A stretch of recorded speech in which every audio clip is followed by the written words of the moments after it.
harakat bilan miyani nima aloqasi bor deydigan o'rtoqlar. Diqqat bilan meni eshitinglar. Avvalo harakat miyada boshlanadi va u mushaklarda ko'rinadi.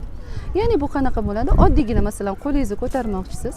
Uni ko'tarishingizdan oldin miyamizni peshona qismidagi hamma neyron hujayralar yig'iladi, majlis tashkil qiladi.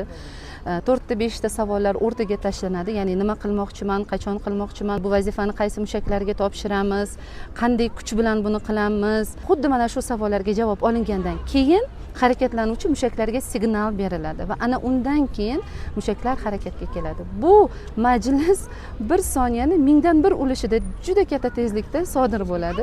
Va yana bitta narsa bor. Nafaqat harakat qiluvchi mushaklarga, balki tormoz signalini ham beradi harakatlanmasligi kerak bo'lgan mushaklarga. Ana shuning uchun ham bizning harakatlarimiz aniq chiqadi. Doim esingizda tursin, harakat avvalo miyada boshlanadi va so'ng mushaklarda ko'rinadi.